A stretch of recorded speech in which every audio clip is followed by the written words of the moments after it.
너희는 새 예루살렘을 보리라. 성경 본문 계시록 21장 9절로 18절. 성경은 하늘의 천사들이나 불신자들을 위하여 주신 말씀이 아니라 구원받은 성도들을 위하여 주신 하나님의 계시입니다. 우리가 어떻게 구원함을 얻으며 어떻게 죄사함을 받고 거룩한 존재가 되는가, 성도들이 누리게 될 신분과 영광이 무엇인지를 자세하게 알려주고 있습니다. 특히 요한계시록은 환난과 핍박 가운데 있는 성도들의 간절한 기도에 대한 응답으로 주신 말씀입니다. 즉, 우리가 왜 이렇게 환난과 핍박을 받아야 합니까? 우리의 구원은 어떻게 이루어지게 됩니까? 우리는 이렇게 비참한 인생으로 막을 내리는 것입니까? 성도들의 눈물 어린 기도에 대한 응답으로 계시록이 주어졌다면, 계시록의 핵심은 새 하늘과 새 땅이 아니라 구원받은 성도들의 구원과 영광과 교회의 승리에 관한 것일 것입니다. 그러므로 계시록 21장과 22장의 핵심 주제는 성도들의 눈에서 눈물을 씻겨주시고 죽음과 고통과 저주와 아픔이 없는 영광스러운 성도의 부활일 것입니다. 즉, 새 하늘과 새 땅의 주인공이 될 성도들의 거룩함과 영광스러운 모습을 한 폭의 그림으로 12진주와 보석과 정금으로 표현하고 있는 것입니다. 천국의 황금 보석과 진주는 성도들의 영광과 성품과 거룩함에 대한 아름다운 모습을 반영해주는 것입니다. 하나님의 나라는 사랑과 영광으로 가득 찬 곳입니다. 하나님이 우리를 얼마나 사랑하시는지를 아십니까? 하나님은 하나밖에 없는 자기의 아들을 십자가에 내어주기까지 사랑하십니다. 자신의 모든 것을 다 주실 뿐만 최고의 거룩함과 영광과 아름다움으로 꾸며주실 것입니다. 그 모습을 보고 하늘의 천사들이 부러울 정도로 아름답고 영광스러운 존재로 삼아주실 것입니다. 하늘에서 내려오는 새 예루살렘이 무엇입니까? 이 새 예루살렘이 무엇을 의미하는가에 대해서도 크게 두 가지 해석이 존재합니다. 한편에서는 새 예루살렘을 구속받은 백성들이 영원히 거주하게 될 실제적인 도성 혹은 도시로 보는 입장입니다. 반면에 새 예루살렘을 교회 혹은 구속받은 교회 공동체로 보는 입장입니다. 새 하늘과 새 땅에 대해 말하는 계시록 21장 2절 이하를 보면 곧장 새 예루살렘이 등장하고, 그리고 21장 9절 이하에서는 새 예루살렘에 대해 자세하게 설명해 주는 것을 보게 됩니다. 국내에서 큰 영향을 미쳐온 신약학자 윌리엄 핸드릭슨은 새 예루살렘을 현재의 이상적인 교회에 의해 예표된 미래의 이상적 교회라고 해석하고 있습니다. 9절에 보면 내가 신부 곧 어린 양의 아내를 내게 보이리라 고한 후에 하늘로부터 내려오는 새 예루살렘의 전경을 보여주셨습니다. 비록 도성의 이미지를 가지고 있어도 실제적인 도성이라기보다는 어린 양의 아내인 교회 공동체를 가리킨다고 볼 수 있습니다. 또한 22절에 보면 성 안에서 내가 성전을 보지 못하였으니 이는 주 하나님 곧 전능하신 이와 및 어린 양이 그 성전이심이라. 사도 요한은 새 예루살렘 성 안에 있는 성전 즉 어린 양의 신부인 교회에 대하여 말하고 있습니다. 새 하늘과 새 땅 혹은 새 창조의 영광을 누리게 되는 주인공을 그리스도의 신부라고 소개하기 때문에 21장 2절 9절 10절 그리스도의 신부로 소개되는 새 예루살렘은 교회를 상징하는 것입니다. 또한 계시록 21장에 묘사된 새 예루살렘은 에스겔 40-48장에 예언된 종말론적 새 성전에 대한 약속의 성취로 간주할 수 있습니다. 문맥의 흐름으로 볼 때 계시록 21장에서 타락하고 부패한 세상이 새 하늘과 새 땅으로 변화될 것입니다. 그리고 거기에 하늘로부터 내려오는 새 예루살렘이 새 창조의 주인공으로 등장하게 될 것입니다. 여기서 새 예루살렘은 어린 양의 신부로서 완성된 교회 공동체를 말합니다. 계시록의 주제도 결론도 모두 완성된 영광스러운 교회입니다. 결국 하나님께서는 새 예루살렘을 이 땅에 내려오게 하심으로 교회의 완성을 성취하시며 하나님과 교회가 영원토록 하나가 되게 하십니다. 하나님은 죄악된 세상을 하나님의 나라가 되도록 변화시킬 뿐만 아니라 새롭게 된 하나님의 나라에 완성된 교회를 세우실 것입니다. 그리고 이제 때가 되면 어린 양의 혼인잔치가 하늘 공중에서 펼쳐지게 될 것입니다. 하늘에는 아름다운 웨딩 마치가 울려 퍼지게 될 것입니다. 어린 양의 신부는 누구일까요? 하늘에서 내려오는 새 예루살렘 성입니다. 즉, 오늘날 거룩한 교회, 구원받은 성도들이 어린 양의 신부가 될 것입니다. 지금 하나님은 왜 어린 양의 신부가 될 새 예루살렘을 보여주는 것입니까? 완성된 천국에서 주님의 교회가 얼마나 거룩하고 영광스럽게 변화되는 것입니까? 1. 하나님은 요한에게 어린 양의 신부가 될 새 예루살렘을 보여주셨습니다. 하늘에서 내려오는 거룩한 신부의 모습이 어떻습니까? 계 21장 2절에 보면 또 내가 보매 거룩한 성새 예루살렘이 하나님께로부터 하늘에서 내려오니 그 준비한 것이 신부가 남편을 위하여 단장한 것 같더라. 거룩한 성 예루살렘은 하나님께로부터 하늘에서 내려오는 것으로서 인간의 노력과는 전혀 무관한 전적인 하나님의 선물입니다. 오직 하나님의 전능하심과 완전한 지혜 가운데 주께서 친히 만드신 가장 아름다운 선물이 거룩한 성 예루살렘입니다. 히브리서 11장 10절은 이 성에 대해 하나님이 계획하시고 지으실 터가 있는 성이라고 증언하고 있습니다. 그 성은 새 하늘과 새 땅의 중심부에 있는 도시로서 하나님의 성전이며 하나님과 어린 양의 영광이 무한하게 흐르는 곳입니다. 그곳은 어린 양의 보혈로 값주고 산바된 우리 그리스도인들이 영원히 마음껏 거하는 성전이 될 것입니다. 그 성은 거룩한 교회로서 죄가 없는 곳이며 하나님의 영광이 가장 강렬하고 무한하고 찬란하게 나타나는 곳입니다. 거룩한 성새 예루살렘의 모습은 요한계시록 21장과 22장에 기록된 거룩한 성, 새 예루살렘에 관한 설명을 통해 알 수 있습니다. 거룩한 성의 다른 이름은 어린 양의 신부입니다. 거룩한 성새 예루살렘은 거룩한 교회를 상징적으로 보여주고 있습니다. 하나님은 어린 양의 신부를 누구에게 보여주십니까? 사도 요한입니다. 10절에 보면 성령으로 나를 데리고 크고 높은 산으로 올라가 하나님께로부터 하늘에서 내려오는 거룩한 성 예루살렘을 보이니 하나님은 어린 양의 신부를 보이리라고 한 후에 하나님께로부터 하늘에서 내려오는 거룩한 성 예루살렘을 보여주셨습니다. 그러나 하나님이 예비해 놓으신 거룩한 성새 예루살렘이 곧 어린 양의 신부라는 것입니다. 하나님께서 어린 양의 신부를 거룩한 성 예루살렘으로 묘사하고 있는데 전통적으로 하나님의 백성의 상징이 바로 성전입니다. 즉 성전이 바로 하나님의 백성들의 모임이며 어린 양의 신부인 것입니다. 여기서 예루살렘의 성곽 모습은 완성된 교회의 완전성과 안전성을 보여줍니다. 이는 완성된 교회가 얼마나 거룩하고 아름답고 영광스럽고 순결한지를 새 예루살렘을 통하여 보여주는 것입니다. 여기서 새 예루살렘의 핵심은 하나님의 영광과 그로 인한 교회의 영광을 잘 보여주고 있는 것입니다. 그리고 이것은 지금도 교회를 구성하는 성도 한 사람이 얼마나 존귀한 보석 같은 존재인지를 보여주는 것입니다. 새 예루살렘은 하나님이 임재하는 곳으로 하나님의 영광이 가득합니다. 이것은 교회의 찬란한 영광과 아름다움을 새 예루살렘을 통하여 잘 보여주는 것입니다. 하나님은 왜 어린 양의 신부를 새 예루살렘으로 묘사하고 있습니까? 10절 하반절에 보면 하나님께로부터 하늘에서 내려오는 거룩한 성 예루살렘을 보이니 교회의 거룩함과 영광스러움을 보여주기 위함입니다. 특히 12진주와 보석으로 꾸며진 새 예루살렘은 궁극적으로 완성될 교회 공동체의 영광을 보여주는 것입니다. 또한 새 예루살렘의 건축물로서 성곽과 성문의 기초와 그 규모가 나옵니다. 성곽과 성문은 정금과 보석과 벽옥과 진주로 만들어져 있습니다. 성의 대부분과 길은 맑은 유리 같은 정금이고 성의 기초석은 12가지 보석, 성곽은 벽옥, 12개의 문은 진주로 이루어졌습니다. 여기서 정금은 지구의 금과는 비교할 수 없을 정도로 순도가 높기 때문에 맑은 유리처럼 빛납니다.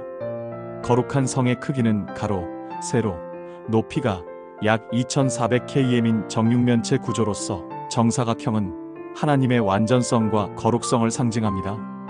12문 위에는 이스라엘 12지파의 이름이 기록되어 있고 기초석에는 어린 양의 12사도의 이름이 기록되어 있는 것은 예수 그리스도의 교회 공동체가 구약과 신약의 백성들로 구성되어져 있다는 것을 잘 보여주는 상징적 표현입니다. 또한 기초석에 사도들의 이름이 기록되어 있는데 교회가 사도적인 가르침에 기초하여 세워졌음을 의미하며 동서남북에 각각 3개의 문이 있다는 것은 교회의 보편성 CATHOLICITY를 가리키고 있는 것입니다. 즉 교회는 동서남북에서 모여든 하나님의 자녀들로 구성된 보편적 공동체라는 것입니다. 이 하나님은 요한에게 하늘에서 내려오는 새 예루살렘 교회의 실체와 그 영광을 보여주셨습니다. 새 예루살렘이 꾸며진 모습이 어떠합니까? 11절에 보면 하나님의 영광이 있어 그 성의 빛이 지극히 귀한 보석 같고 벽옥과 수정같이 맑더라. 새 예루살렘은 하나님의 영광이 가득하며 진주 보석과 정금으로 아름답고 영화로운 모습을 지니고 있었습니다. 또한 그 성읍에는 수정과 벽옥처럼 맙습니다. 여기서 벽옥은 계시록 내에서 보좌 위에 앉으신 하나님을 상징합니다. 보라, 하늘에 보좌를 베풀었고 그 보좌 위에 앉으신 이가 있는데 앉으신 이의 모양이 벽옥과 같고 계시록 4장 2절 3절에 여기서 벽옥은 아무도 무너뜨릴 수 없는 견고함 및 하나님의 영원한 임재와 그 영광의 광채를 시사해주고 있습니다. 거룩한 성새 예루살렘은 12성곽으로 되어 있고 12성곽의 기초석은 각각 12종류의 보석으로 되어 있습니다. 여기서 진주와 보석은 새 예루살렘으로 묘사된 교회의 영광, 순수성, 아름다움, 그리고 가치를 잘 표현해주고 있습니다. 그리고 성의 길이 맑은 유리 같은 정금으로 되어 있다는 것은 하나님의 백성들이 천국에서 누리게 되는 신령한 교제, 순수함과 거룩함을 보여주는 것입니다. 그 주춧돌에는 어린 양의 12사도의 이름이 각각 적혀 있습니다. 그 주춧돌 위에는 각각 문이 서 있고 그 문들 위에는 이스라엘 자손의 12지파 이름들이 각각 적혀 있고 각 문 위에는 천사들이 견고하게 지키고 있습니다. 새 예루살렘 문은 4방향으로 각각 3개씩 나 있습니다. 따라서 그 성에는 들어가고 나가는 문이 12개가 있습니다. 천국에서 어린 양의 신부들이 얼마나 거룩하고 영광스럽게 꾸미고 있습니까? 18절, 21절에 보면 그 성곽은 벽옥으로 쌓였고 그 성은 정금은데 맑은 유리 같더라. 그 12문은 12진주니 각 문마다 한 개의 진주로 되어 있고 성의 길은 맑은 유리 같은 정금이더라. 새 예루살렘 성에는 성곽이 있는데 벽옥으로 만들어졌고 동서남북에 각각 3개씩 총 12개의 문이 있습니다. 그리고 성곽에는 12개의 기초석이 있는데 12개의 보석으로 만들어졌습니다. 예루살렘 성 안에는 하나님의 보좌와 어린 양의 보좌가 있고 보좌로부터 생명수가 흘러나와 황금길 가운데로 흐르고 있습니다. 생명강 좌우에는 생명나무가 있고 12가지의 열매를 맺는데 생명수와 생명의 열매를 먹고 마시는 사람은 영생합니다. 잎사귀에는 신비한 효능이 있어 사람의 마음을 치료하고 상쾌하게 만듭니다. 새 예루살렘 성의 신비한 시설과 아름다움은 사람의 말로 표현할 수 없고 사람의 생각으로 가히 상상할 수 없습니다. 새 예루살렘은 완전하고 거대한 지성소로서 하나님의 거룩과 사랑과 영광이 완전하게 나타나는 성전입니다. 즉 하나님의 자기 백성을 향한 통치와 보호가 완전할 뿐만 아니라 하나님의 어린 양이신 예수 그리스도와 그의 신부인 교회가 무한한 사랑으로 연합되어 완전한 공동체를 구성하고 있습니다. 그 모든 성은 수정처럼 투명한 순금으로 만들어져 있었습니다. 따라서 도성 전체가 맑은 유리 같으며 유리 바다 같았습니다. 이는 거룩한 성 예루살렘은 완전하게 순결하고 아름다운 그리스도의 신부인 주의 백성들의 성품과 삶에 아무런 흠도 티도 없는 완벽함을 상징적으로 보여주는 것입니다. 12진주와 보석으로 꾸며진 새 예루살렘은 궁극적으로 완성될 교회, 공동체의 영광에 대한 모습을 보여주고 있습니다. 새 예루살렘의 크기는 어느 정도입니까? 거룩한 성의 크기는 가로, 세로, 높이가 약 2400km인 정육면체 구조로서 정사각형은 하나님의 완전성과 거룩성을 상징합니다. 성전 측량은 하나님께서 영광과 거룩함 가운데 자기 백성 가운데 임하기 위한 준비 과정을 나타냅니다. 이제 하나님께서는 천사를 시켜 어린 양의 신부가 거하는 거룩한 성 예루살렘을 측량하게 하셨습니다. 16절에 보니 먼저 도성 전체를 측량합니다. 성을 측량해 보니 그 성은 네모가 반듯하여 길이와 너비가 같은지라. 그 갈대자로 그 성을 측량하니 12,000 스타디온이요 길이와 너비와 높이가 같더라고 합니다. 로마 시대의 12,000 스타디온을 문자적으로 보면 약 2200km에 해당합니다. 그리고 길이와 너비가 같으므로 이 성의 넓이는 484만 평방km입니다. 한반도 22만 평방km의 22배나 되며 미국 넓이 982만 평방km의 약 절반에 해당합니다. 여기서 1만 2천 스타디온은 10의 세제곱에 12을 곱하면 하나님의 백성의 완전한 총계가 됩니다. 하늘의 새 예루살렘성을 1만 2천 스타디온으로 표현한 것은 그것이 구원함을 받은 사람의 총 숫자를 의미하기 때문입니다. 그리고 구약의 지성소가 정립방체였던 것을 따라 새 예루살렘 성전도 정립방체의 모양을 취하고 있는 것은 하나님의 임재로 충만한 공동체임을 상징하고 있는 것입니다. 즉 1만 2천 스타디온은 완성된 거룩한 교회의 모습을 상징적으로 보여줍니다. 새 예루살렘이 매우 아름다운 모습으로 단장되어 있는데 예루살렘 성은 건물이나 물체가 아닌 살아있는 인격체처럼 말씀하시고 표현하고 있습니다. 즉 새 예루살렘 성이 신부들과 신비하게 대화하기도 하고 상호작용이 가능할 것으로 보입니다. 그리고 새 예루살렘 성을 묘사할 때 하나님께로부터 내려온다는 표현을 하고 있습니다. 원래는 하나님의 거처인 시온산에 있었는데 어떤 목적지로 내려간다는 의미입니다. 거룩한 어린 양의 신부들을 데려오기 위해 세상으로 내려가는 것입니다. 또한 하나님은 모든 천사들을 보내어 세상의 모든 곳에 있는 신부들을 불러 모을 것입니다. 그리고 신부들은 어린 양의 혼인잔치에 참석하여 주님과 함께 영원한 의와 평강과 희락을 누리게 될 것입니다. 12진주 보석처럼 거룩한 자들, 영광스러운 자들이 누구입니까? 구원받은 성도들입니다. 여기서 12주춧돌은 각각 벼곡, 남보석, 옥수, 녹보석, 홍만호, 홍보석, 황옥, 노곡, 담황옥, 비취옥, 청옥, 자수정입니다. 이 12보석은 지금 이 땅에 존재하는 대단히 귀한 실제 보석들인데 놀랍게도 출애굽기 28장 17절에서 20절을 보면 대제사장의 흉패가 이 12보석으로 되어 있는 것을 발견할 수 있습니다. 그것에 네 줄로 보석을 물리되 첫 줄은 홍보석, 황옥, 녹주옥이요, 둘째 줄은 석류석, 남보석, 홍만호요, 셋째 줄은 호박, 백만호, 자수정이요, 넷째 줄은 녹보석, 호만호, 벽옥으로 다 금태에 물릴지니 이 보석들은 이스라엘 아들들의 이름대로 열둘이라 12성곽의 보석이 판결. 흉패에 달린 보석과 같다는 것은 어린 양의 신부인 주의 백성들 모두가 구약의 대제사장처럼 지극히 거룩하며 또한 언제든지 하나님의 보좌와 영광 앞에 나아갈 수 있음을 말합니다. 그들은 오직 예수 그리스도의 보배 피로 거룩함을 입은 구약의 12지파 그리고 신약의 12사도로 상징되는 자들로서 천국에 들어갈 수 있습니다. 3.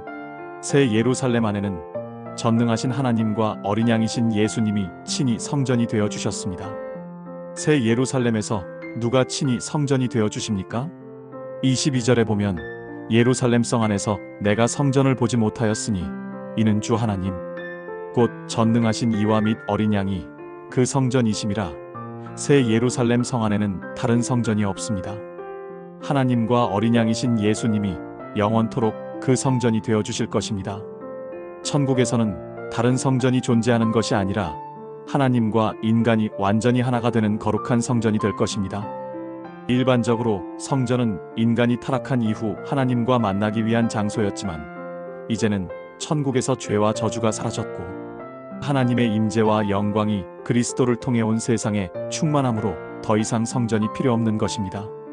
사실 성전은 우리 주 예수 그리스도이신데 그분이 이제 거룩한 성새 예루살렘에서 영원한 몸을 입고 계신 하나님으로 계시니 그분과 성령 안에서 완전한 연합을 이루는 그리스도의 신부인 우리에게는 더 이상 성전이 필요가 없습니다.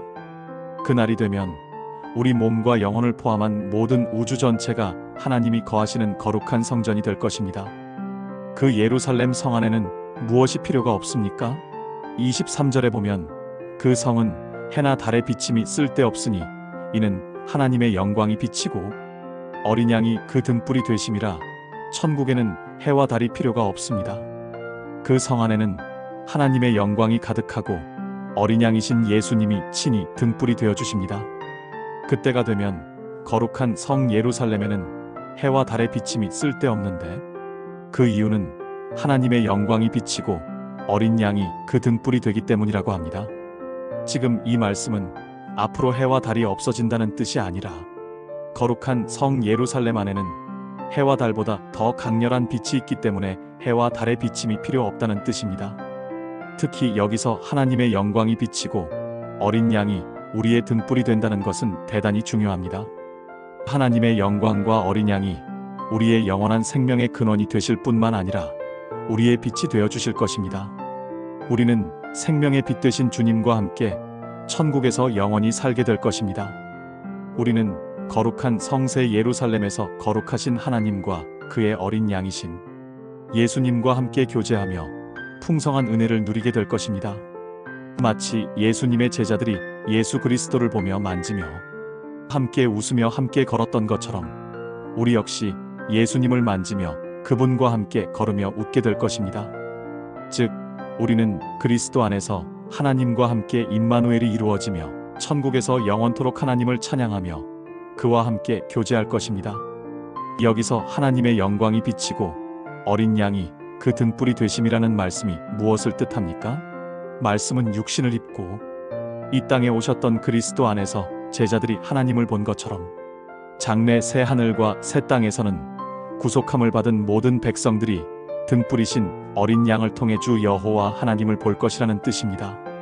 다시 말하면 거룩한 성 예루살렘에서도 피조물인 우리는 무한하고 영원한 하나님을 직접 볼 수 없을 것이지만 하나님의 세계와 피조의 세계를 연합하고 있는 어린 양 예수 그리스도를 통해서 하나님을 보게 될 것을 말하는 것입니다. 이러한 면에서 어린 양은 새로운 우주와 세계의 중심에 서 있을 것입니다. 그날이 되면 우리는 부활의 몸을 가지고 우리 눈으로 친히 어린 양을 보며 하나님의 영원한 영광과 찬란한 영광을 맛보게 될 것입니다. 그러므로 하나님을 믿는 그리스도인은 죽음 이후를 바라보아야 합니다. 그렇다고 해서 죽기를 바라라는 것은 아닙니다. 우리에게 귀한 생명을 주신 하나님의 뜻은 우리가 이 귀한 생명을 하나님 안에서 그분을 찬양하며 그분이 우리에게 맡기신 소중한 사명을 잘 감당하며 주님과 함께 기쁘고 즐겁게 살아가기를 원하십니다. 이 아름다운 삶을 추구하는 것이 그리스도를 따라가며 늘 승리하는 삶, 즉 천국을 연습하는 것이기도 합니다. 더욱 놀라운 사실은 천국에서 우리가 하는 일과 예배가 구분되지 않을 것입니다. 우리가 천국에서 무슨 일을 해도 지치지 않을 것이고 무슨 일을 해도 감사와 보람과 기쁨이 충만할 것입니다. 우리는 영원한 천국에서 주님과 함께 영원토록 왕노릇을 하며 하나님이 만드신 모든 세계와 만물을 다스리며 그 가운데 기쁨과 영광이 충만하게 될 것입니다. 감사합니다.